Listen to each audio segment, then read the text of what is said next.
Hello everyone. स्वागत है आप सभी का साध्य पीएससी एकेडमी में। आज के इस क्लास में एक बार फिर से हम करने वाले हैं डिस्कस इंडियन ज्योग्राफी के टॉप 20 क्वेश्चंस को।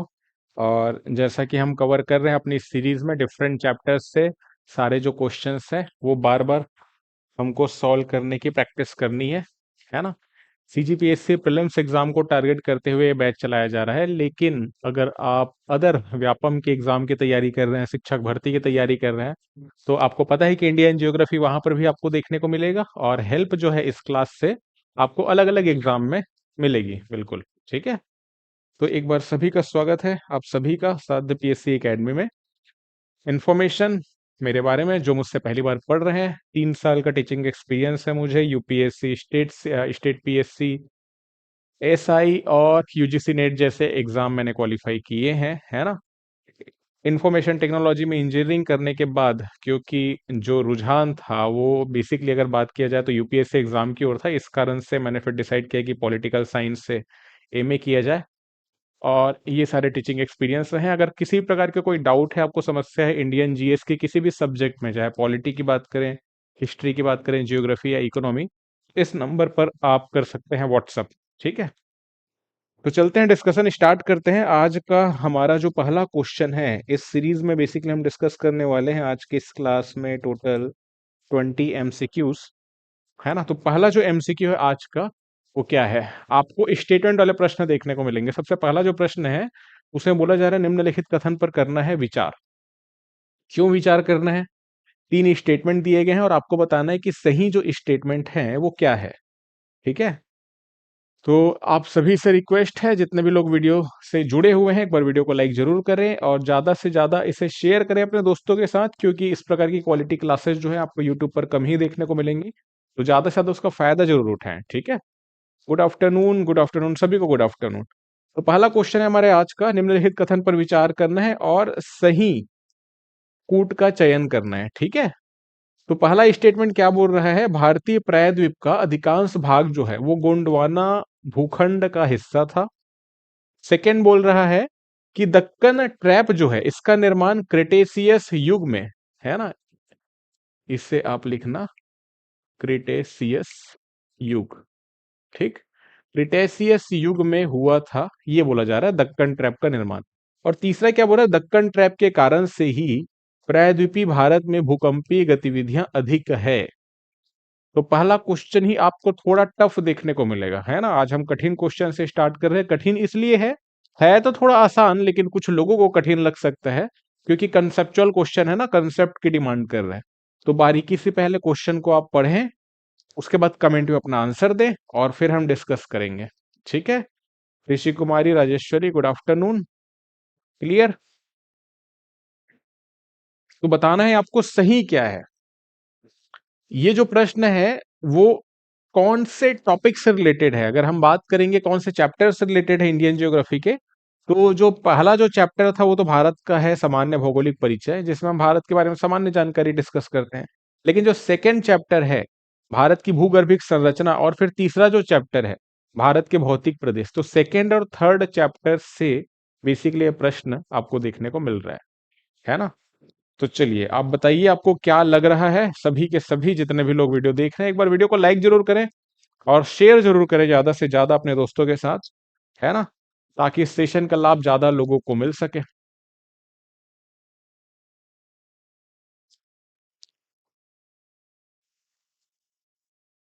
देखो, इस सीरीज के माध्यम से हम करना क्या चाह रहे हैं, इंडियन ज्योग्राफी जो है उसकी तैयारी आपकी इतनी स्ट्रांग हो जाएगी अगर आप डेली बेसिस पर ये क्लासेस अटेंड करेंगे। तो डेली बेसिस पर क्लास अटेंड करेंगे तो आपकी इंडियन ज्योग्राफी इतनी स्ट्रांग हो जाएगी कि आपके खून में भी, ब्लड में भी जियोग्राफी दौड़ेगी।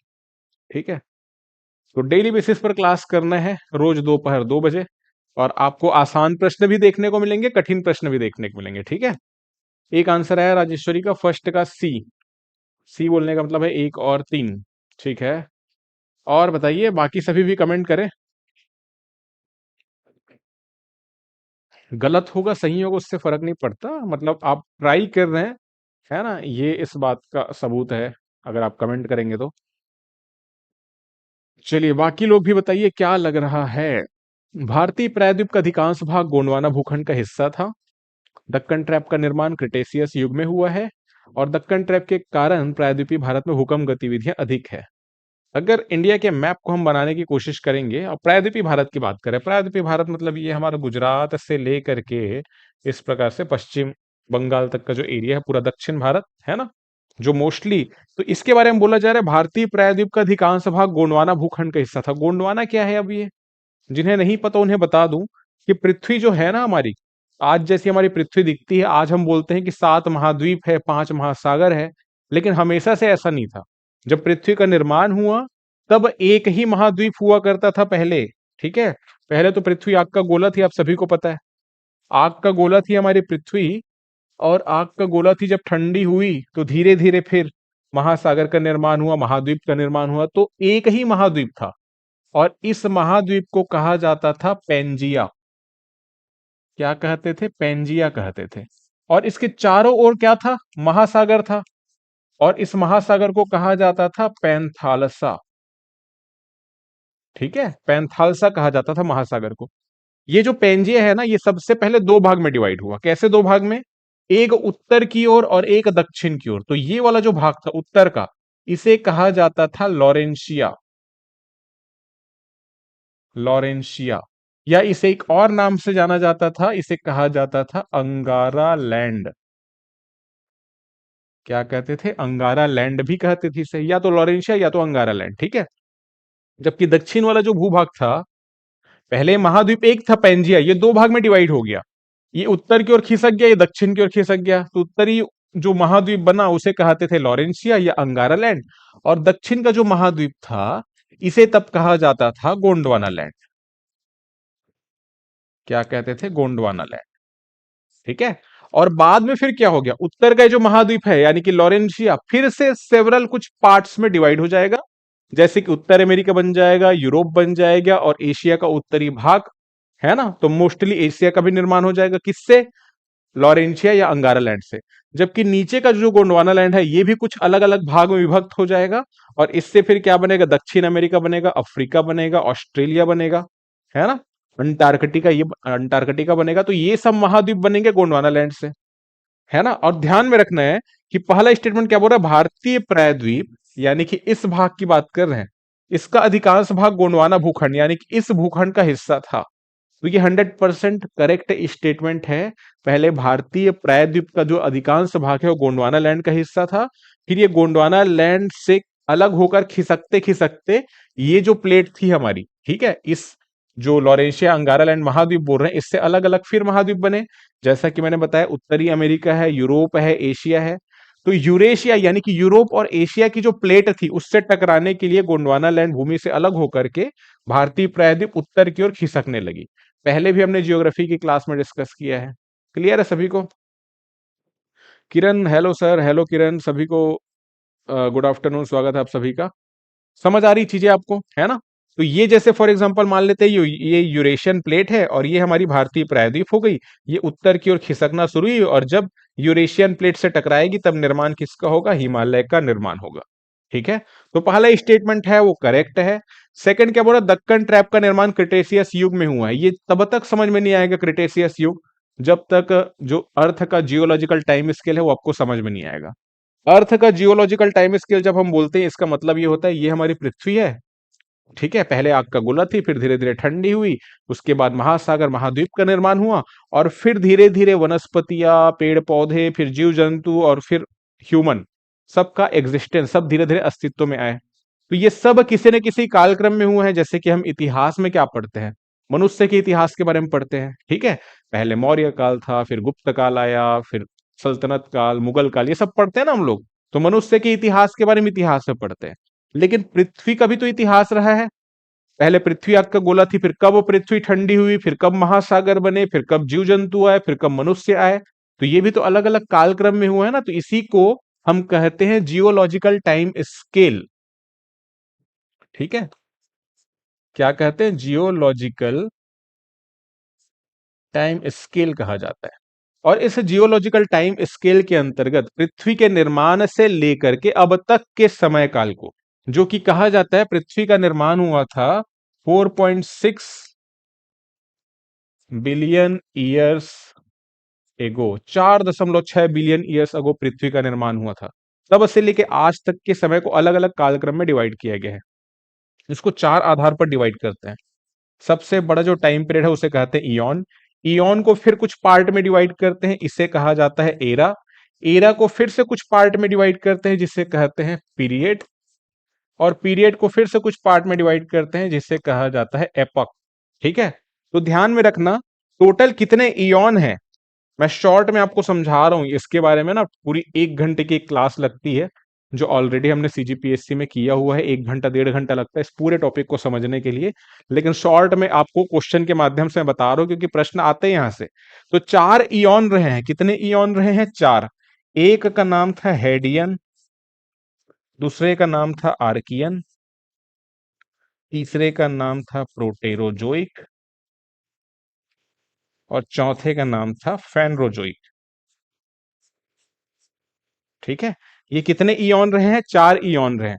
हेडियन वो समय काल था जब पूरी की पूरी हमारी जो पृथ्वी है ना, वो गर्म थी, पिघली हुई अवस्था में थी।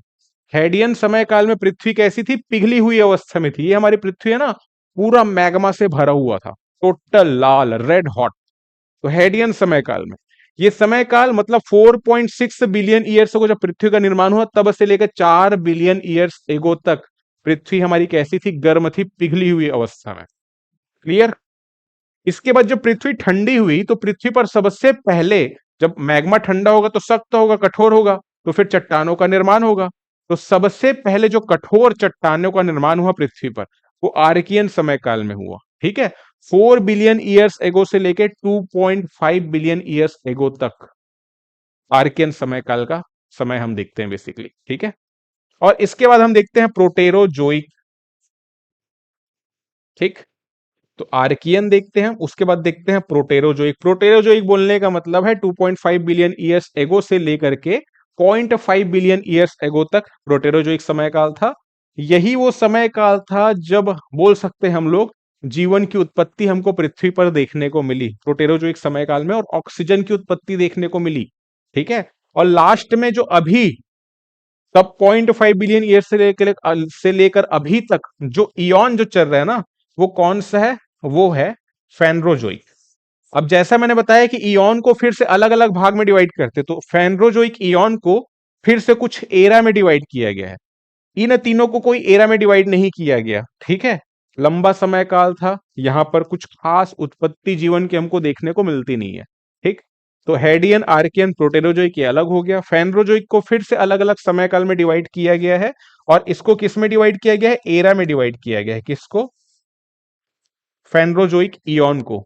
और एरा की बात करते हैं तो एक एरा है पैलियोजोइक, दूसरा है मिसोजोइक, और तीसरा है सीनोजोइक। ये 3 एराज में डिवाइड किए। तीनों को अलग अलग फिर पीरियड में भी डिवाइड किया गया। अभी हम शॉर्टकट की बात कर रहे हैं, तो हमको जो आंसर तक पहुंचना है, ये जो हमारा सेकेंड वाला जो एरा है फेनरोजोइक इॉन का, कौन सा? मीसोजोइक। इसको फिर से कुछ पीरियड में डिवाइड किए, तो 3 पीरियड में डिवाइड किए। एक था ट्रियासिक, दूसरा है जुरासिक। जुरासिक के बारे में आप सुने होंगे, जुरासिक पार्क मूवीज वगैरह देखे होंगे, डायनासोर वाले। ठीक है, और तीसरा कौन सा है? क्रिटेशियस। तो फिलहाल हम इस क्वेश्चन के लिए यहीं तक डिस्कस करते हैं, अदरवाइज मैं आपको सारी चीजें डिटेल में बता देता। क्वेश्चन में आप पढ़िए, सेकंड स्टेटमेंट बोल रहा है दक्कन ट्रैप का निर्माण क्रिटेशियस युग में हुआ। दक्कन ट्रैप डेक्कन शब्द से निकला है। डेक्कन मतलब दक्षिण भारत की बात कर रहा है, और ट्रैप का मतलब होता है सीढ़ी नुमा आकृति।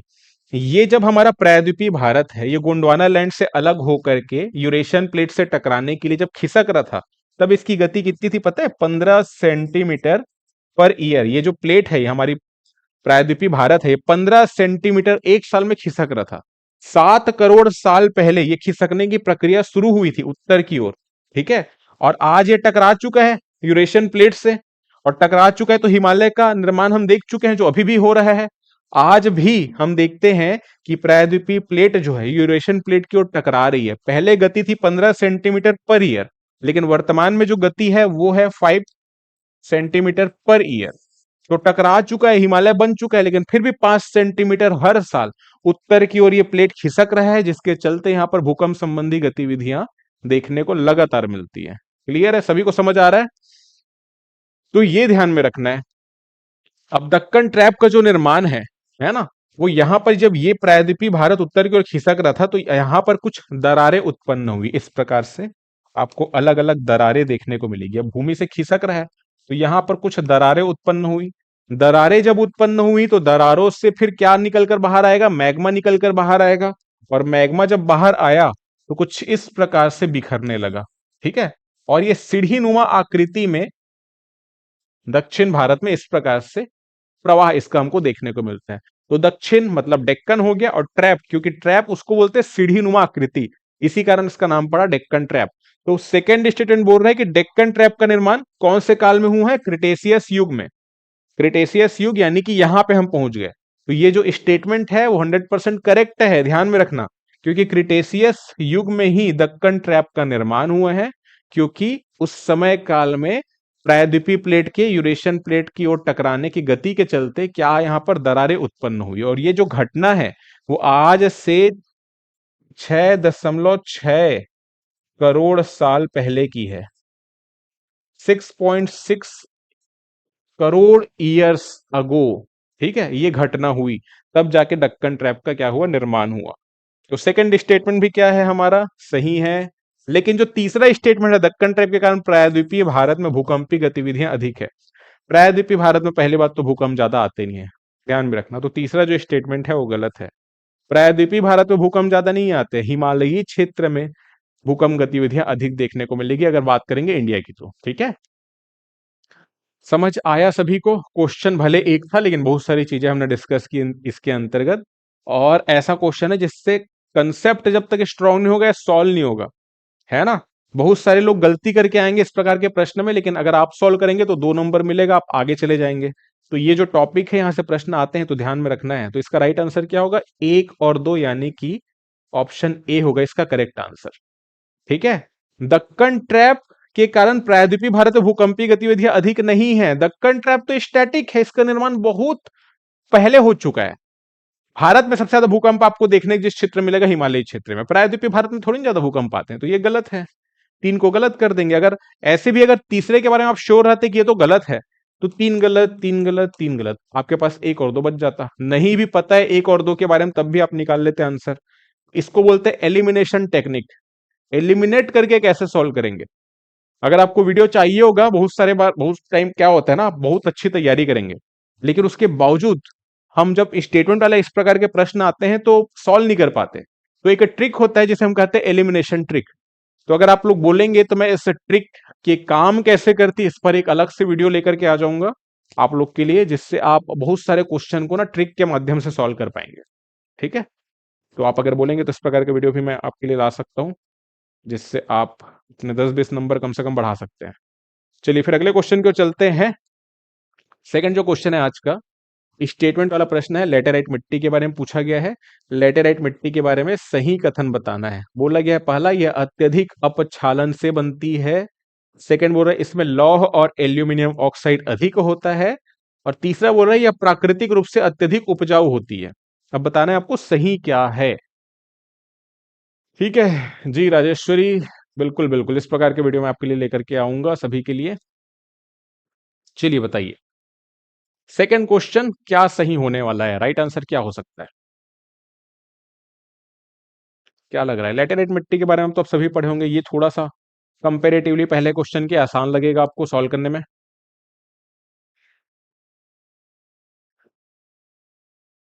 बताइए बताइए, जल्दी कमेंट करिए, फिर एक्सप्लेन करेंगे, हम जल्दी जल्दी एक्सप्लेन करेंगे।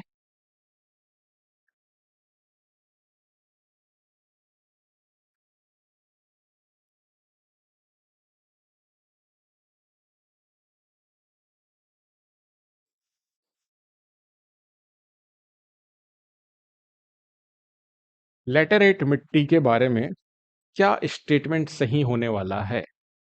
अत्यधिक अपक्षालन से बनती है, लोहे और एल्यूमिनियम ऑक्साइड ज्यादा होते हैं और प्राकृतिक रूप से अधिक उपजाऊ होती है। ऋषि कुमारी बोल रहे हैं 2 का ए आएगा। ठीक है, और बाकी लोग भी कमेंट करें। राजेश्वरी का भी आंसर है 2 का ए। ओके, चलिए डिस्कस करें क्या। अत्यधिक अपक्षालन बोलने का मतलब है, लैटेराइट मिट्टी के बारे में आप ध्यान में रखना, ये ऐसे क्षेत्रों में आपको देखने को मिलेगी जहां पर वर्षा जो है, रेनफॉल जो है, वो 200 सेंटीमीटर या उससे ज्यादा देखने को मिलेंगे। तो ऐसे क्षेत्र जहां पर 200 सेंटीमीटर या उससे ज्यादा रेनफॉल होती है हर साल, वहां पर आपको जो मिट्टी देखने को मिलेगी लैटेराइट। और ये जनरली पहाड़ी क्षेत्र में ज्यादा होते हैं, क्योंकि जो पहाड़ है वो हवाओं को ब्लॉक कर देती है, तो फिर हवाएं ऊपर जाती है, बादल का फॉर्मेशन होता है और भारी बारिश होती है। तो यहाँ पर लैटेराइट मिट्टी का ज्यादा विस्तार दिखता है। और अत्यधिक अपक्षालन बोलने का मतलब है लीचिंग प्रोसेस, बिल्कुल करेक्ट ऋषि कुमारी जो बोल रही है ना। ज्यादा बारिश होने के चलते जो मृदा है ऊपर की, उसके जो पोषक तत्व हैं वो पानी के साथ क्या हो जाते हैं, नीचे की ओर चले जाते हैं। ठीक है, तो इस कारण से अत्यधिक अपक्षालन देखने को मिलता है, तो ये करेक्ट है। लोहे और एल्यूमिनियम के ऑक्साइड यहाँ पर होते हैं, इसी कारण से इसका जो कलर है वो लाल देखने को मिलता है। तो लोहे के ऑक्साइड, एल्यूमिनियम के ऑक्साइड दोनों देखने को मिलेंगे लैटेराइट मिट्टी में, तो ये भी करेक्ट है। और तीसरा बोला प्राकृतिक रूप से अत्यधिक उपजाऊ होती है, ये गलत है। अत्यधिक उपजाऊ नहीं होती है, इसकी उपजाऊपन कम होती है, क्योंकि पानी बहुत ज्यादा गिरने के कारण पोषक तत्व तो नीचे चले गए, तो उपजाऊ कैसे हुई मिट्टी भला, है ना। उपजाऊ नहीं होती, तो तीसरा क्या है, गलत है। तो अपना राइट आंसर होगा ऑप्शन ए, केवल एक और दो ही क्या है, सही है। ठीक है, आसान प्रश्न है, सॉल्व कर सकते हैं आप सभी। चलिए अगले क्वेश्चन की ओर चलते हैं। फिर अगला जो क्वेश्चन है, तीसरा जो क्वेश्चन है आज का हमारा, इसे बोला गया है भारत में सर्वाधिक वन क्षेत्र मध्य प्रदेश में है, प्रतिशत के आधार पर सर्वाधिक वन क्षेत्र मिजोरम में है, और मैंग्रोव जो वन है वो सर्वाधिक पश्चिमी तट पर पाए जाते हैं। ये आपको बताना है सही स्टेटमेंट कौन सा है। तो वन क्षेत्र के बारे में जनरली प्रश्न बहुत बार आते हैं, हर साल मतलब हर 2 साल में वन स्थिति रिपोर्ट भी आती है। ठीक है, आप सभी को पता होगा, और वन स्थिति रिपोर्ट जब आती है तो फिर प्रश्न भी काफी पूछे जाते हैं। तो वन के बारे में बताना है आपको। हम करंट टाइम पर बात करेंगे तो भारत के 24.6% एरियाज में वन का विस्तार है। करंट टाइम पे अगर देखेंगे ना, तो 24.6% एरिया पूरे भारत में ऐसे हैं जहां पर वनों का विस्तार हमको देखने को मिलता है। ठीक है, राजेश्वरी का आंसर है तीसरे क्वेश्चन का सी, 1 और 3 बोल रही है। ठीक है, और बाकी को क्या लग रहा है, ऋषि का आंसर है 3 का ए। ठीक ठीक ठीक, ओके। और बाकी लोगों के क्या आंसर हैं, सभी कमेंट करें ज्यादा से ज्यादा। तीसरा जो प्रश्न है हमारा, इसके बारे में आपको ध्यान में रखना है। 24.6% एरिया भारत के, यहां पर किसका विस्तार है, वनों का विस्तार है। वन कवर मतलब कि फॉरेस्ट कवर और ट्री कवर दोनों को अगर साथ में हम काउंट करेंगे, जैसे फॉरेस्ट कवर की बात करेंगे तो 21.7% इसका विस्तार है, 2.9% किसका विस्तार है, ट्री कवर का। दोनों को अगर प्लस कर लेंगे तो हो जाएगा 24.6%। Forest and tree cover, forest plus tree cover, इसका पूरा विस्तार देखते हैं 24.6%। ये है केवल फॉरेस्ट कवर, ये है केवल ट्री कवर। ठीक है, एकदम ज्यादा डिटेल में एक्सप्लेन नहीं करूंगा, अदरवाइज हमारा लेक्चर बहुत लंबा हो जाएगा। मैं उम्मीद करके चल रहा हूं इतना आपको पता होगा फॉरेस्ट कवर क्या है, ट्री कवर क्या है। ठीक है, और जो बेसिकली वन नीति है हमारी 1988 की, उसके अकॉर्डिंग ये बोला जाता है कि जो ग्राउंड एरिया है वहां पर फॉरेस्ट कवर होना चाहिए कम से कम कितना, 33% forest and tree cover total. जबकि हमारे पास कितना है, 24.6%, तो काफी पीछे हम। और ये तो मैदानी क्षेत्रों के लिए वन का विस्तार की बात कर रहे हैं, पहाड़ी जो क्षेत्र है वहां पर वन ज्यादा होने चाहिए, वहां पर होने चाहिए वन 66%। ठीक है, तो ये फॉरेस्ट जो हमारी बेसिकली हम बोल सकते हैं वन जो नीति है हमारी, फॉरेस्ट पॉलिसी की बात कर रहे हैं, उसके अकॉर्डिंग ये जो डेटा है वो गवर्नमेंट ने क्या किए हैं, टारगेट के रूप में अपनाए हैं। ठीक है, हमने उतना अचीव किया नहीं है अभी, ये 1988 की वन नीति के तहत दी गई सिफारिशें हैं। क्वेश्चन पर आ जाते हैं, भारत में सर्वाधिक वन मध्य प्रदेश में, 100% करेक्ट स्टेटमेंट है। अगर हम क्षेत्रफल के बेसिस पर बात करेंगे तो पहले नंबर पर आता है मध्य प्रदेश, जहां पर सबसे ज्यादा वन का विस्तार है। सेकंड नंबर पर आता है अरुणाचल प्रदेश। ठीक है, और तीसरे नंबर पर आते हैं कौन, हम आते हैं खुद, छत्तीसगढ़। ठीक, तो तीसरे नंबर पर आता है छत्तीसगढ़। चौथे नंबर पर फिर उड़ीसा हम देखते हैं। तो क्षेत्रफल के आधार पर सबसे ज्यादा वन कहां पर है, मध्य प्रदेश, सेकंड में अरुणाचल प्रदेश, तीसरे में छत्तीसगढ़। जबकि प्रतिशत के आधार पर देखेंगे तो सेकंड स्टेटमेंट भी करेक्ट करेक्ट है। प्रतिशत के आधार पर सर्वाधिक वन क्षेत्र है मिजोरम में। ठीक, ये परसेंट के आधार पर सबसे ज्यादा मिजोरम में है। सेकंड नंबर पर अगेन अरुणाचल प्रदेश, क्षेत्रफल के बेसिस में भी अरुणाचल प्रदेश सेकंड में है, प्रतिशत के आधार पर भी अरुणाचल प्रदेश सेकंड में है, जहां पर सबसे ज्यादा वन क्षेत्र है। और तीसरे नंबर पर अगर हम लोग बात करेंगे तो आ जाएगा मेघालय। क्या आ जाएगा? मेघालय। ठीक, याद रहेगा। ये टॉप थ्री आपको याद रखनी है, परसेंट के बेसिस पर भी याद रखने हैं और टोटल एरिया के बेसिस पर भी याद रखने। तो सेकंड स्टेटमेंट भी सही है। और हमारे पास जो राइट आंसर आया वो ऋषि का आंसर आया है, जिन्होंने कहा है कि थ्री का ए। एक और दो सही है, तीसरा जो है वो गलत है। क्यों गलत है? बोल रहे हैं मैंग्रोव वन सर्वाधिक पश्चिमी तट पर पाए जाते हैं। ये हमारा हो गया भारत, ये है पश्चिमी तट, ये हो गया पूर्वी तट। मैंग्रोव वन पश्चिमी तट पर ज्यादा नहीं मिलते, मैंग्रोव वन पूर्वी तट पर ज्यादा मिलेंगे। और सबसे ज्यादा कहां पर मिलेंगे याद करो, सबसे ज्यादा विस्तार इसका कहां पर है? सुंदरवन। सुंदरी जो है वो मैंग्रोव वनस्पति की एक प्रजाति स्पीसीज है। ठीक है, और सुंदरी वृक्ष के नाम पर ही इस पूरे दलदली क्षेत्र का जंगल का नाम पड़ा है सुंदरवन। ठीक, तो इस कारण ध्यान में रखना है। सबसे ज्यादा जो है मैंग्रोव वन आपको देखने को मिलेंगे पूर्वी तट पर, ना कि पश्चिमी तट पर। ठीक, याद रहेगा। क्लियर, एक और दो सही है बिल्कुल। तो राइट आंसर है ऑप्शन ए। हम लगातार तीन क्वेश्चन डिस्कस किए, तीनों के राइट आंसर ऑप्शन ए है ना। चलिए अब चौथे क्वेश्चन को डिस्कस करते हैं।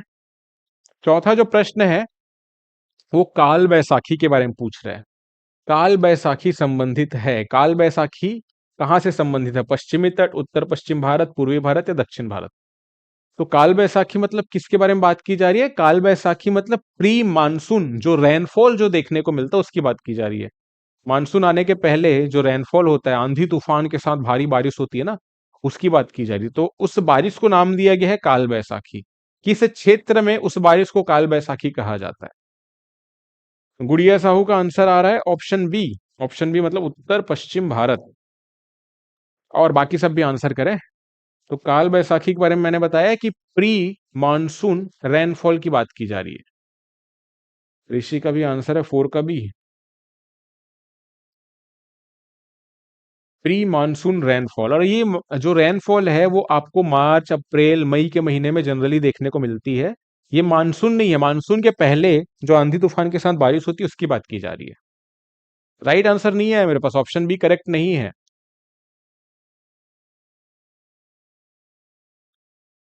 बताइए क्या लग रहा है, क्या हो सकता है करेक्ट आंसर?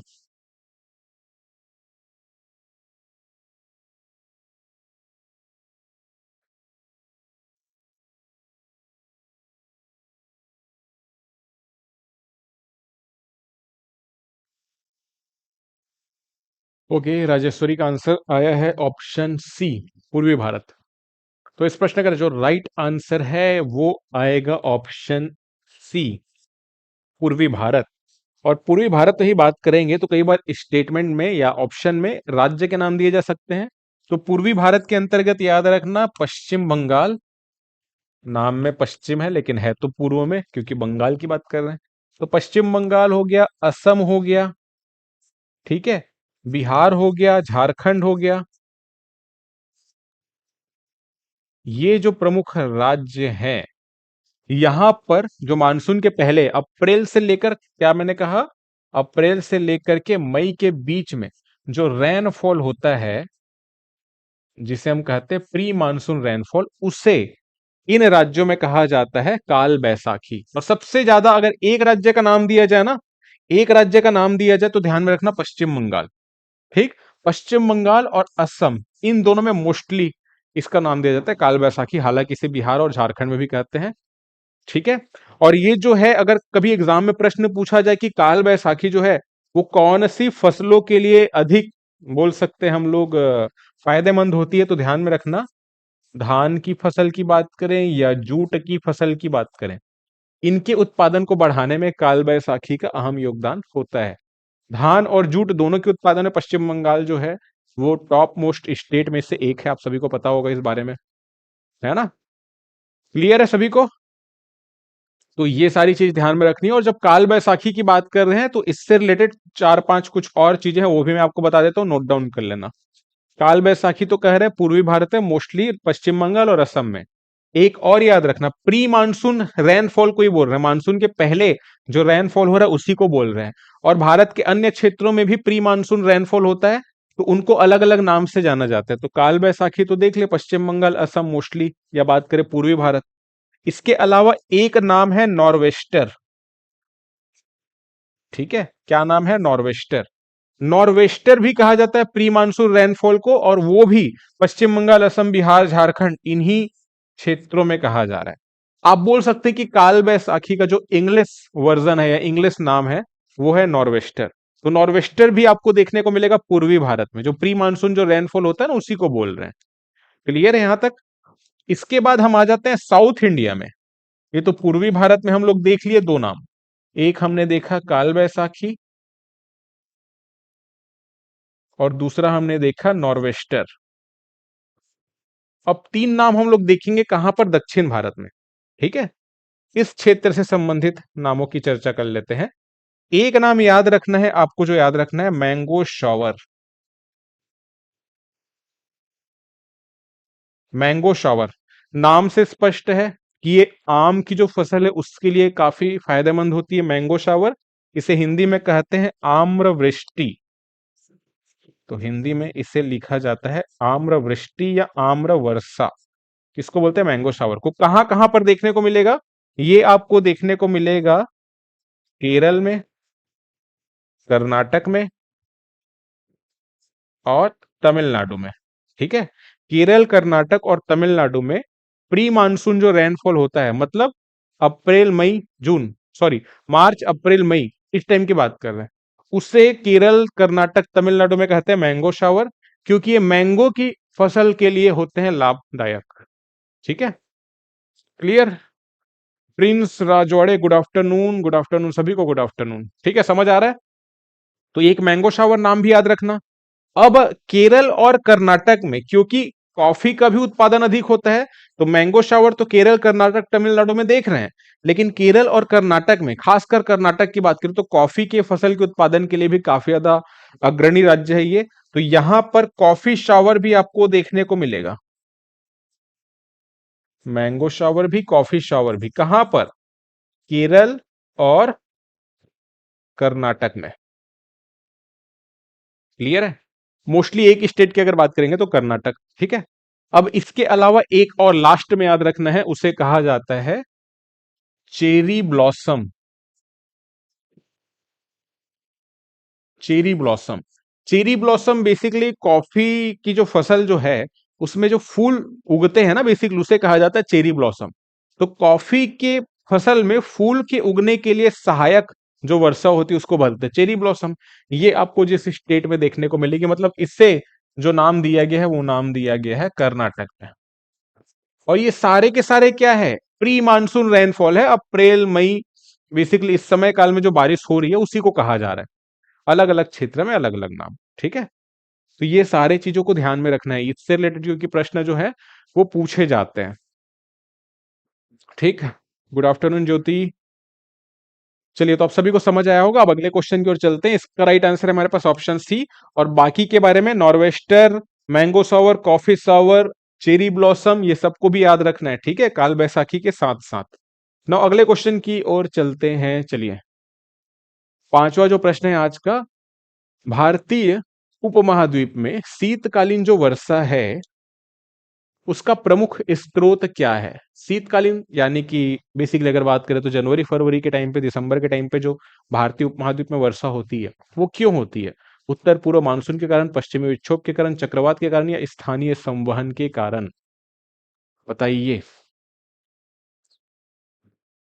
बताइए क्या लग रहा है? पांचवा प्रश्न आज का, ऋषि का आंसर है 5 का बी, पश्चिमी विक्षोभ। और बाकी सभी के आंसर का वेट है, राजेश्वरी का भी आंसर है 5 का बी। ठीक है, क्या मुझे कोई बताएगा कि शीतकालीन वर्षा की जिसकी बात की जा रही है क्वेश्चन में, वो भारत के कौन से क्षेत्र में होती है पर्टिकुलरली? रामायण का आंसर है 5 का बी। ज्योति का आंसर है 5 का बी। ठीक है, सारे लोगों के आंसर बी है।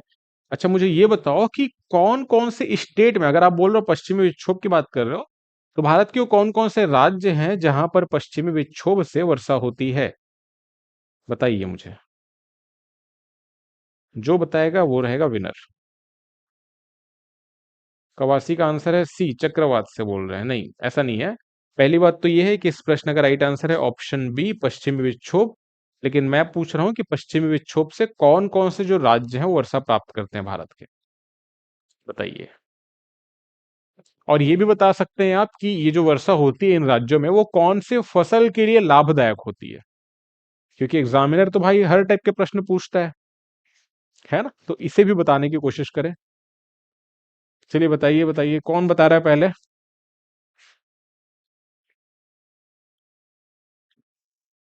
एक काम करते हैं हम लोग, ये आ जाते हैं वर्ल्ड मैप पर इस क्वेश्चन के लिए।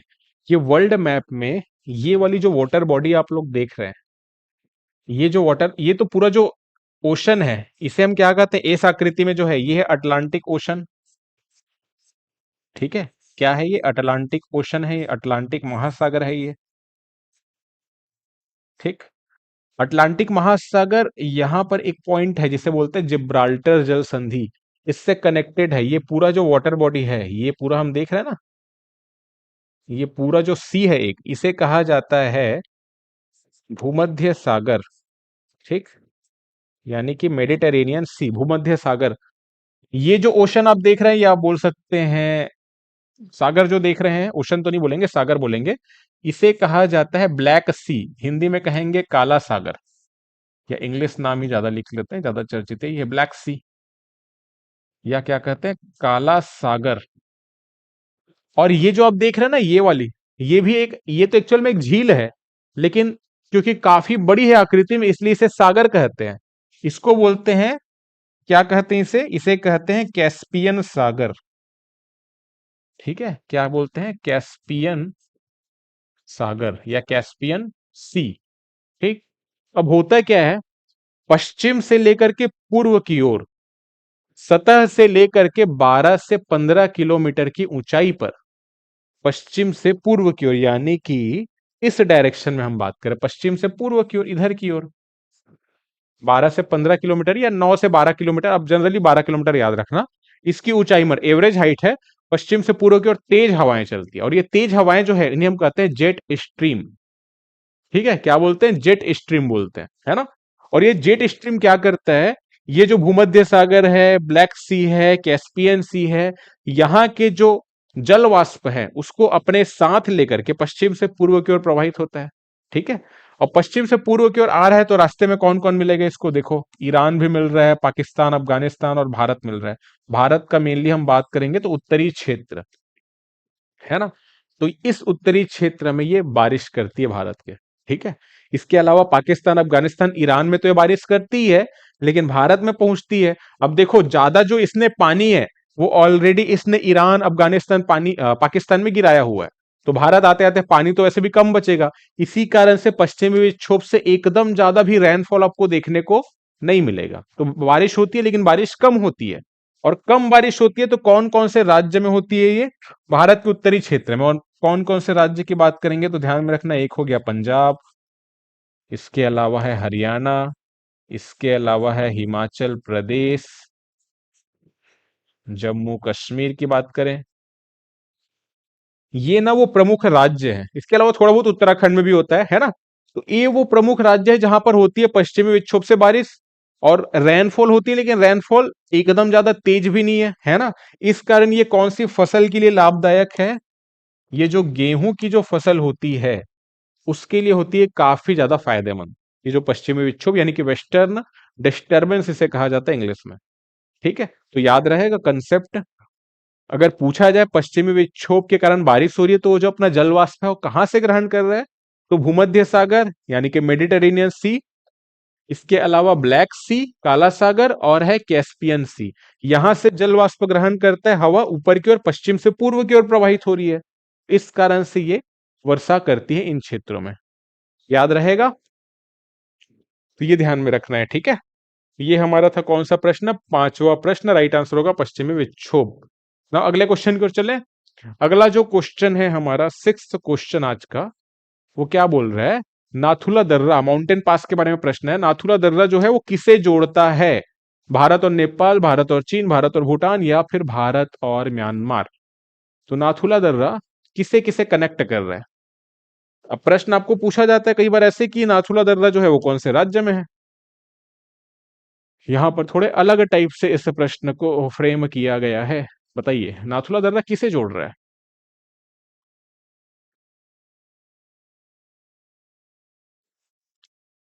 छठवे का आंसर है बी बोल रहे हैं। ऋषि का आंसर है सिक्स का बी। मधु का आंसर है तमिलनाडु। तमिलनाडु कौन से क्वेश्चन का आंसर आप बता रहे हैं?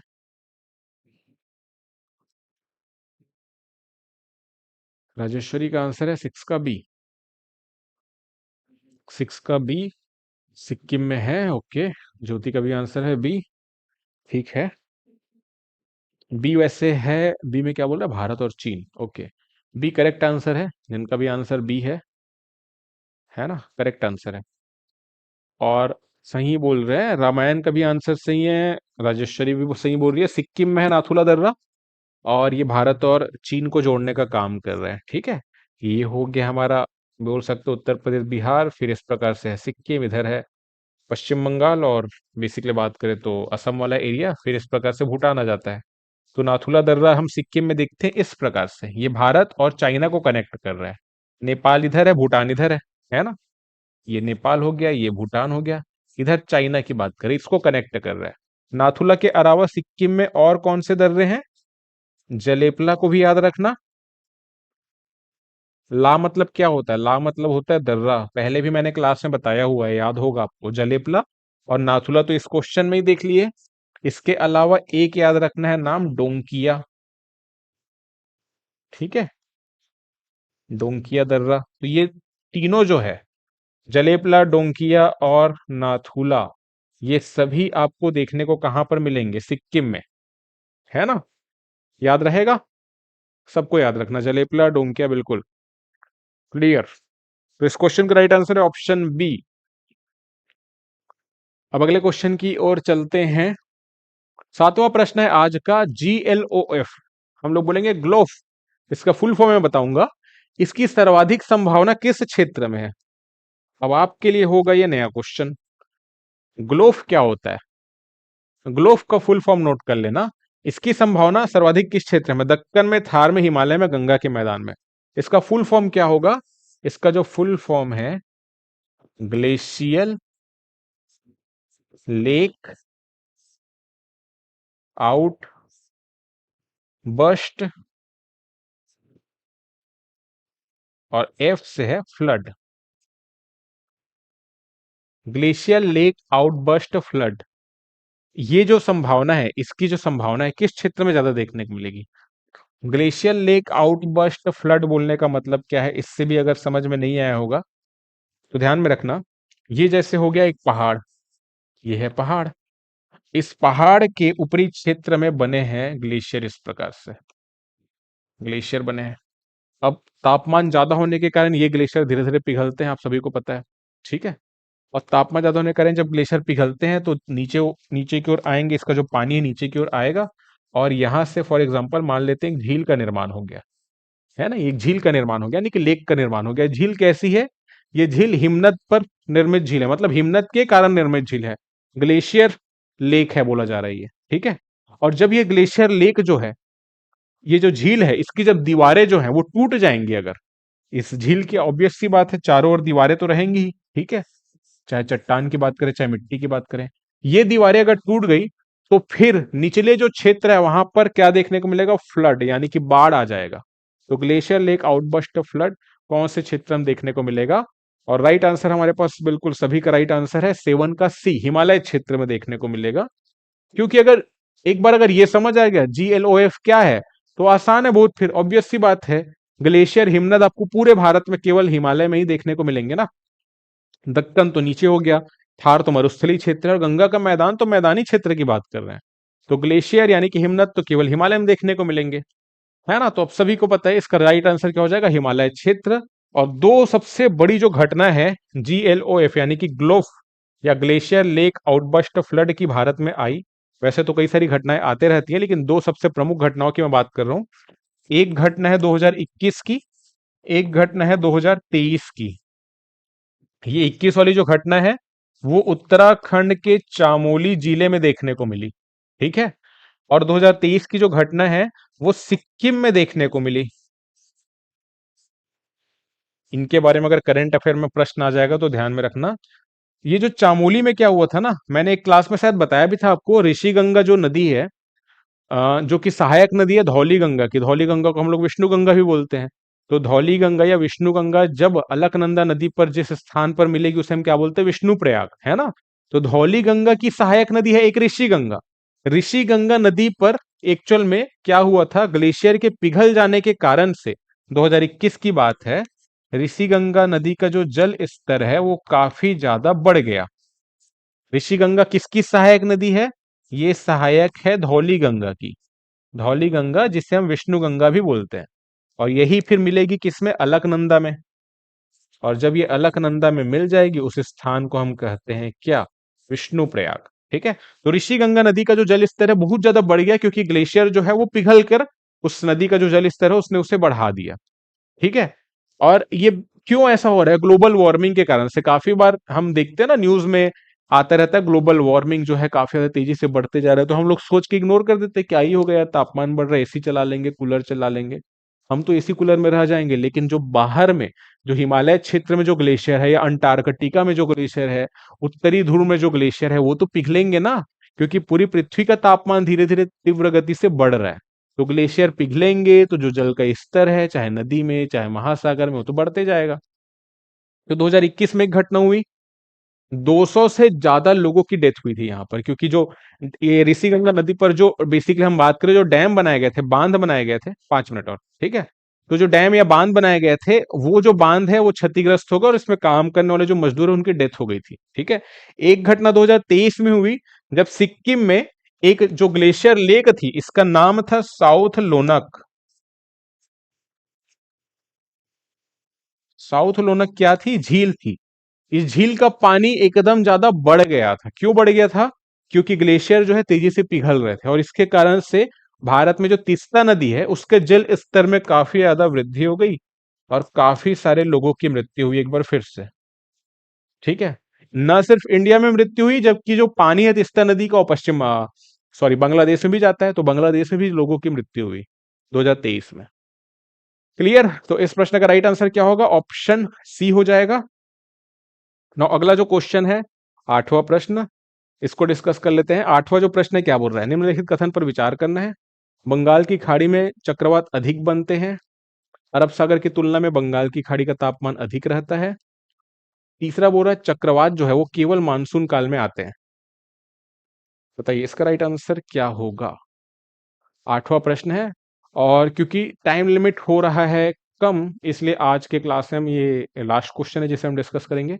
इसके बाद के जो क्वेश्चन है उसको हम कल की क्लास में कवर करेंगे, ठीक है। एक आंसर हमारे पास आया ऋषि कुमारी का, आंसर है 8 का ए।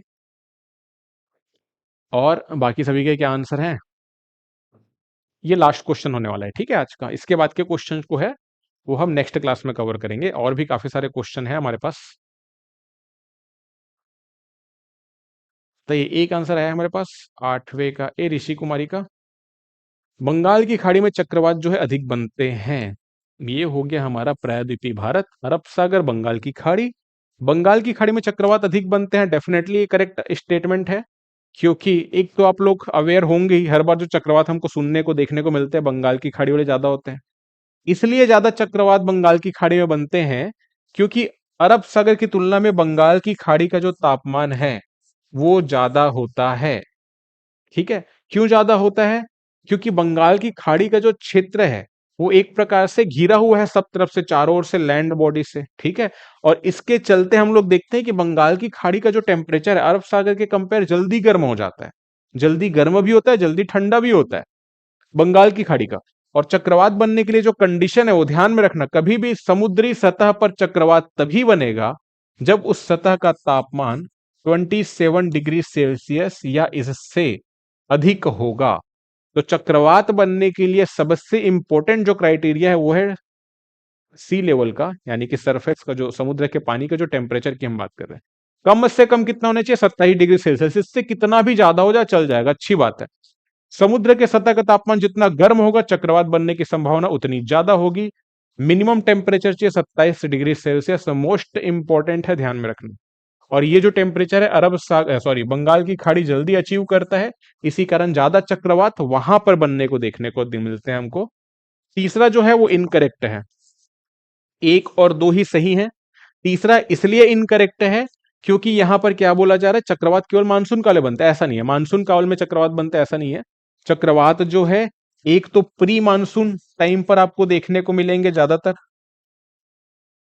प्री मानसून बोलने का मतलब है अप्रैल मई के समय में, ठीक है।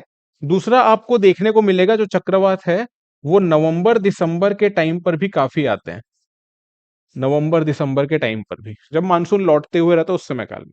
तो अप्रैल मई की बात करें, नवंबर दिसंबर की बात करें, इन दोनों टाइम पर चक्रवात हमको देखने को मिलते हैं। बंगाल की खाड़ी में ज्यादा देखने को मिलते हैं, अरब सागर में कम देखने को मिलते हैं, ठीक है। देखने को वहां पर भी मिलते हैं लेकिन कम मिलते हैं। तो इसका राइट आंसर होगा ऑप्शन नंबर ए। ये इस प्रश्न का राइट आंसर। आज के क्लास में हम यहीं तक करेंगे क्योंकि अगले जो क्लास का समय हो चुका है, इसलिए हम ज्यादा क्वेश्चन डिस्कस नहीं कर पाए, लेकिन हमने एक्सप्लेनेशन बहुत ज्यादा किया है। तो जितने क्वेश्चन हमने डिस्कस किए, कवर किया आज की क्लास में, उसे प्रैक्टिस जरूर करिएगा। और किसी प्रकार का कोई डाउट है तो आप व्हाट्सअप कर सकते हो उस नंबर पे। बाकी जो हमारी आगे के जो क्वेश्चंस उसको हम कल की क्लास में कवर करेंगे, ठीक है। तो आप सभी का बहुत बहुत धन्यवाद, थैंक यू।